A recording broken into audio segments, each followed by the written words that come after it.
সর্বপ্রথমে আজ এই অধিকার মহাসমাবেশে মকবুল বাধা দিবসের মধ্যেও পশ্চিমবঙ্গের বিভিন্ন প্রান্ত থেকে আগত আইএসএফ সমস্ত যোদ্ধাদের আমার জোহার।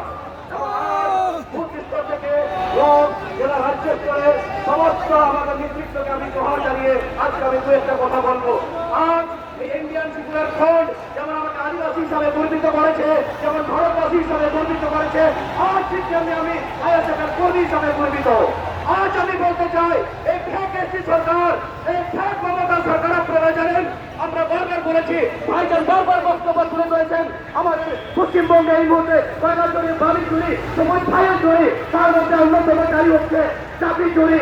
চাকরি চুরি কি আপনারা জানেন যে আমাদের রাজ্যে মাত্র 80 থেকে 70 লক্ষ আদিবাসী আছে, তার মধ্যে 1.5 কোটি সার্টিফিকেট দেওয়া হয়েছে। তাহলে আপনারা ভাবুন এই সার্টিফিকেট কাদেরকে দেওয়া হয়েছে। আমি যখন আদিবাসী সংগঠনে ছিলাম, আমরা রানীরাজ মুড়িয়ে বারবার আমরা ডেপুটেশন দিয়েছি, বারবার আমরা আন্দোলন করেছি, কিন্তু এই টানা এক কোটি সরকার আমাদের করেনি। তাই আজকে আমাদেরকে এই রাজনীতির ময়দানে আসতে হয়েছে। আজকে আমাদের সত্যতাকে আমাদের যেতে হবে, প্রশাসনে আমাদেরকে দেখতে হবে। আজ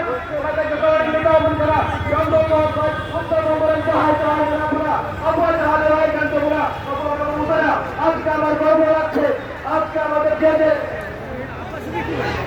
ইনকলাব জিন্দাবাদ, ইনকলাব জিন্দাবাদ, রতন ভাইজান জিন্দাবাদ, রতন ভাইজান জিন্দাবাদ, আইএসএফ জিন্দাবাদ, আইএসএফ জিন্দাবাদ,